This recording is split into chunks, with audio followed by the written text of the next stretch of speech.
Everyone. आज हम topic करेंगे time value of money. Time value of money एक बहुत ही इम्पोर्टेंट कंसेप्ट है फाइनेंशियल मैनेजमेंट में, जिसमें कि कहा गया है कि मनी जो एट प्रेजेंट आज हमारे पास है उसकी वर्थ हमेशा ज़्यादा होगी अगर वही सेम सम ऑफ मनी हमें एक साल बाद मिले। मतलब अगर आपके पास आज 100 रुपये हैं और एक साल बाद अगर उन्हीं 100 रुपये को आप देखें तो आज जो 100 रुपये आपके पास हैं उसकी वर्थ हमेशा ज़्यादा होगी, क्योंकि टाइम के साथ जो मनी की परचेजिंग पावर है वो डिक्रीज हो जाती है इन्फ्लेशन की वजह से, या फिर और भी रीजंस इसके हो सकते हैं।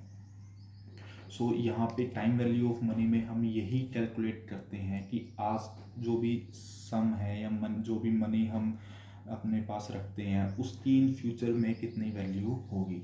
मीन्स आज अगर आपके पास 100 रुपये हैं तो एक साल बाद वो 110 रुपये के बराबर होंगे। मीन्स आज के 100 रुपये और एक साल के बाद 110 रुपये दोनों की वर्थ सेम होगी। सो टाइम वैल्यू ऑफ मनी में हम वही चीज़ कैलकुलेट करते हैं, और एक फाइनेंशियल मैनेजर और शेयर होल्डर के लिए ये चीज़ बहुत इंपॉर्टेंट हो जाती है।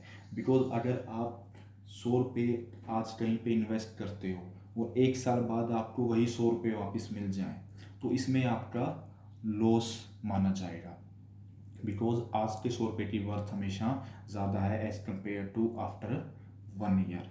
सो टाइम वैल्यू ऑफ मनी में हम यही कैलकुलेट करेंगे कि आज जो सम ऑफ मनी हमारे पास है उसकी एक साल बाद वैल्यू कितनी होगी।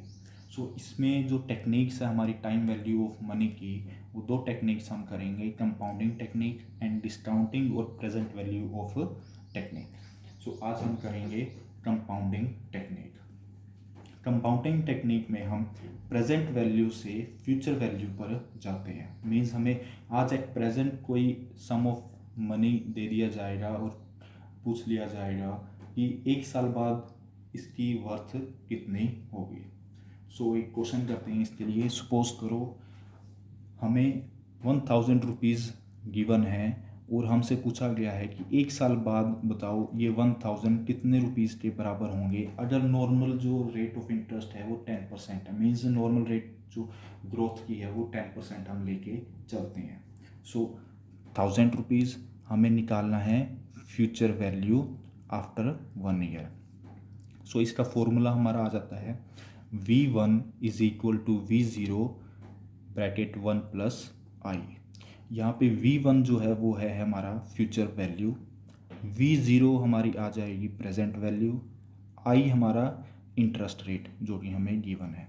सो इस क्वेश्चन में हमें प्रेजेंट वैल्यू गिवन है और इंटरेस्ट रेट 10% गिवन है। सो V1 हम फाइंड आउट करेंगे 1000 bracket 1 plus interest 10% bracket close. सो 1000 1 प्लस 10/100 ये वैल्यू आ जाएगी 1 प्लस 0.10। सो जब हम इसको सोल्व करेंगे तो हमारी वैल्यू आ जाएगी हमारे पास 1100। मीन्स आज अगर मेरे पास 1000 रुपीज़ हैं तो एक साल बाद वो 1100 के इक्वल माने जाएंगे। मीन्स उन दोनों की वर्थ सेम होगी। आज अगर आप कोई सामान 1000 रुपये का खरीद पा रहे हो तो एक साल बाद वही चीज़ आपको 1100 की मिलेगी। मीन्स दोनों हम इक्वल मानेंगे इनकी वर्थ को। सो इस फॉर्मूले से हम फ्यूचर वैल्यू कैलकुलेट कर सकते हैं। सो ये तो था एक साल का। अगर आपसे पूछ लिया जाए कि ये 1000 रुपीज़ 2 साल बाद कितने होंगे, सो उसके लिए हम यही फॉर्मूला यूज़ करेंगे, बस इसमें एक और चीज़ ऐड ऑन कर देंगे। सो जैसे कि हमने देखा था कि 1000 रुपीज़ अगर हमें गिवन है और आफ्टर 2 ईयर्स हमें उसकी वैल्यू फाइंड आउट करनी है और 10% rate of interest he given है, तो फॉर्मूला सेम रहेगा। इसमें बस जो हमारा चेंज आएगा वो आएगा पावर n। मीन्स अगर तो हमें 1 ईयर का निकालना है तो हम सिंपल ये फॉर्मूला यूज़ करेंगे विदाउट पावर n। अगर हमें नंबर ऑफ़ ईयर्स दे दिए जाएंगे 2 ईयर्स 5 ईयर 10 ईयर्स तो हम n जो है यहाँ पे नंबर ऑफ़ ईयर्स ले लेंगे। सो यहाँ पे नंबर ऑफ़ ईयर हमें 2 ईयर्स गिवन है। सो V1 हमें फाइंड आउट करना है, 1000 प्रेजेंट वैल्यू हमें गिवन है, रेट ऑफ इंटरेस्ट 10 है, पावर 2 हम यहाँ पे इसमें लगा देंगे और जब हम इसको सोल्व करेंगे तो हमारे पास 1210 रुपीज़ आ जाएगा। मीन्स जो 1000 रुपये आज हमारे पास है 2 साल बाद उसकी वैल्यू 1210 के इक्वल मानी जाएगी। सो यहाँ से हम अपनी टाइम वैल्यू ऑफ मनी के थ्रू हम फ्यूचर वैल्यू कैलकुलेट करेंगे कि इन दोनों की वैल्यूज़ सेम मानी जाएगी। सो यहाँ पे हमने देखा कि जो 1000 था वो 1 साल बाद 1100 हो गया और 1000 आफ्टर 2 ईयर्स 1210 रुपीज़ हो गया। सो यहाँ से अगर हम कंपाउंडिंग वैल्यू देखें सो 1100 डिवाइडेड बाई 1000 कर दें मीन्स 1.1 मीन्स ये 1000 कितने टाइम्स इंक्रीज़ हो गया 1.1 टाइम्स। और यहाँ पे अगर देखा जाए तो 1000 रुपीज़ कितने टाइम्स इंक्रीज़ हुआ है 1.21 मीन्स ये इनकी कंपाउंडिंग वैल्यू आ गई। सो यहाँ तो फॉर्मूला से तो हमने कैलकुलेट ये कर लिया, बट अगर नंबर ऑफ ईयर्स ज़्यादा आ जाए 5 ईयर 10 ईयर तो कैलकुलेशन बहुत ज़्यादा इंक्रीज हो जाती है। सो उसके लिए हम अपना एक टेबल यूज़ कर सकते हैं जिसको हम बोलते हैं कंपाउंडिंग टेबल। जब नंबर ऑफ ईयर्स ज़्यादा हो जाए तो हम डायरेक्ट वहाँ से भी सॉल्व कर सकते हैं और फ्यूचर वैल्यू कैलकुलेट कर सकते हैं। सो जैसे ये कंपाउंडिंग वैल्यू यहाँ से हमें निकल के आई है कि अगर 10% रेट ऑफ इंटरेस्ट गिवन है और 1 साल का टाइम है तो 1.1 टाइम इंक्रीज़ होता है। अगर रेट ऑफ इंटरेस्ट 10% है और 2 ईयर्स का हमें टाइम गिवन है तो कंपाउंडिंग वैल्यू 1.21 आ जाती है। सो ऐसे ही हमें एक टेबल बना हुआ है जिसकी हेल्प से हम डायरेक्टली ये चीज़ सॉल्व कर सकते हैं और फ्यूचर वैल्यू निकाल सकते हैं। सो जैसे कि ये कंपाउंड फैक्टर टेबल है जिसमें कि ये सारी हमें कंपाउंडिंग वैल्यूज़ गिवन है। जैसे कि अभी हमने सोल्व किया था कि हमारा रेट ऑफ इंटरेस्ट 10% था और यहाँ पे नंबर ऑफ ईयर्स हमें गिवन है। सो अगर हमें 1 साल का अगर निकालना था तो हम डायरेक्टली यहाँ से 10% और 1 ईयर के अकॉर्डिंगली ये वैल्यू उठा लेते 1.100 कंपाउंडिंग वैल्यू। सो ऐसे ही अगर आपको क्वेश्चन आ जाए कि आफ्टर 10 ईयर्स फाइंड आउट करो 1000 रुपीज़ की कितनी वैल्यू फ्यूचर वैल्यू होगी अगर रेट ऑफ इंटरेस्ट 10% है। सो हम 10% यहाँ पर देखेंगे और 10% 10 ईयर यहाँ पे फाइंड आउट करेंगे मीन्स 2.594 मीन्स जो 1000 रुपीज़ है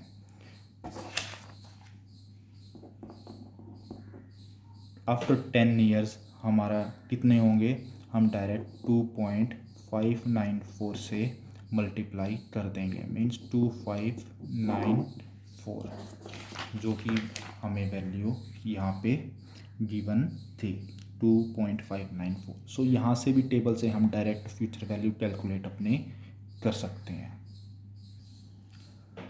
देन नेक्स्ट पार्ट जो इसमें आता है future value of series of payment. अभी तक जो हमने क्वेश्चन करे थे उसमें एक ही अमाउंट गिवन थी और उसी की हम फ्यूचर वैल्यूज़ निकाल रहे थे। सो अगर आपको सीरीज़ ऑफ पेमेंट्स गिवन हो कि हर साल आप इतने अमाउंट डिपॉजिट करवा रहे हो तो आफ्टर सर्टेन ईयर्स उनका सम कितना होगा ग्रोथ के साथ। सो एक क्वेश्चन करते हैं।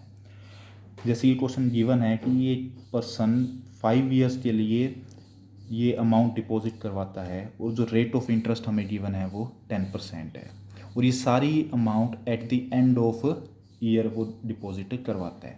Means after end of first year उसने 1000 रुपीज़ डिपॉजिट करवाए, उसके बाद सेकेंड ईयर के एंड में 2000, देन थर्ड ईयर के एंड में 3000, देन फोर्थ ईयर के एंड में 2000 एंड देन फिफ्थ ईयर के एंड में 1500। सो इन सब की टोटल सम हमें निकालना है after 5 years with growth. Normal अगर हम देखें तो इन सब का जो हमारा टोटल है वो 9500 बनता है कि ये वो डिपॉजिट करवा रहा है और आफ्टर 5 ईयर 9500 इसका सम बन जाएगा। बट हमने वही चीज़ अभी पढ़ी कि एट प्रेजेंट जो मनी की वर्थ है वो हमेशा ज़्यादा होगी as compare to after several years. सो यहाँ पे हम ग्रोथ के साथ देखेंगे कि उसकी एक्चुअल वैल्यू वर्थ कितनी होगी आज से अगर कंपेयर करें, अगर इक्वल वर्थ हमें देखनी है। सो ये मैंने एक टेबल बनाया है जिसमें कि फर्स्ट ईयर के एंड में 1000 rupees, second year, third year, fourth year, fifth year. सो ये जो 1000 रुपीज़ उसने डिपॉजिट करवाया है स्टार्टिंग में, इसके बाद कितना टाइम पीरियड हमें मिलेगा, 4 ईयर, बिकॉज उसने एंड ऑफ एवरी ईयर वो डिपॉजिट करवा रहा है। सो पहले साल का तो ब्लैंक जाएगा बिकॉज इस पूरे टाइम पीरियड में तो कुछ डिपॉजिट हुआ ही नहीं। सो 1000 के बाद कितना टाइम पीरियड मिला हमें, 4 years. So 1000 number of year compounded 4। So second जो पेमेंट करी है उसके बाद 3 ईयर्स बचे, जो थर्ड पेमेंट करी है उसके बाद 2 ईयर्स बचे, सेकंड जो फोर्थ जो पेमेंट करी है उसके बाद 1 ईयर बचा, और जो लास्ट हमने पेमेंट करी है वो at the end of 5 year ही करी है। तो यहाँ पे कोई भी इंटरेस्ट इसमें हमें नहीं मिलेगा because at the end of 5 year है, तो बिल्कुल एंड पॉइंट पे करिए तो वहाँ कोई इंटरेस्ट बनता नहीं है।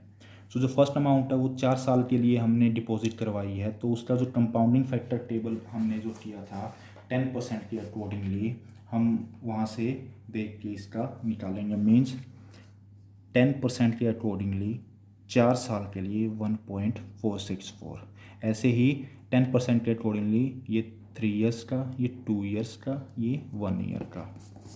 सो ये चीज़ हमने यहाँ पे नोट डाउन कर ली कि आफ्टर 4 ईयर्स कंपाउंडिंग वैल्यू ये बनेगी, after 3 years, after 2 year, after 1 year, और लास्ट वाले पे तो हमें कोई इंटरेस्ट मिल नहीं रहा, तो एज इट इज़ वो 1 हम उसे कैलकुलेट कर देंगे।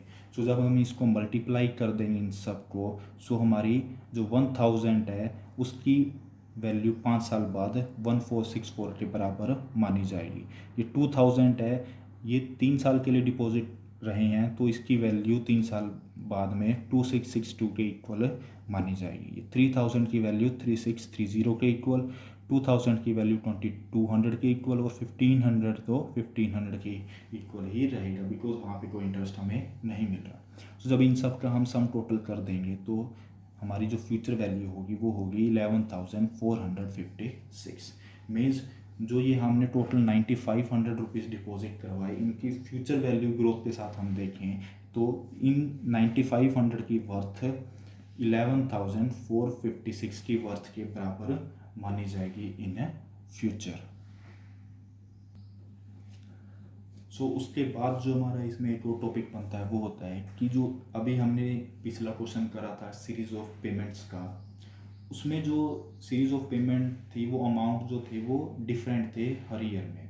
बट अगर सेम अमाउंट हम पर्टिकुलर ईयर्स के लिए डिपॉजिट करवाएं तो हम उसका कैसे कैलकुलेट कर सकते हैं डायरेक्ट शॉर्टकट फॉर्म से। जैसे कंपाउंडिंग फैक्टर टेबल था वैसे ही इसके लिए दूसरा फैक्टर एक टेबल यूज़ होगा जिसको हम बोलते हैं एन्युटी कंपाउंडिंग फैक्टर टेबल। सो दो टेबल्स होते हैं हमारे, compound factor table and annuity compound factor table.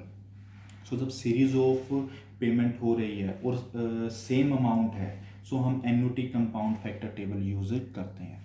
तो जैसे क्वेश्चन गिवन है कि 1000 रुपीज़ मिस्टर एक्स डिपॉजिट करवाता है at the end of every year for 4 years, 4 साल के लिए लगातार हर साल के एंड में 1000 रुपीज़ वो डिपॉजिट करवाता है और रेट ऑफ इंटरेस्ट 10% गिवन है।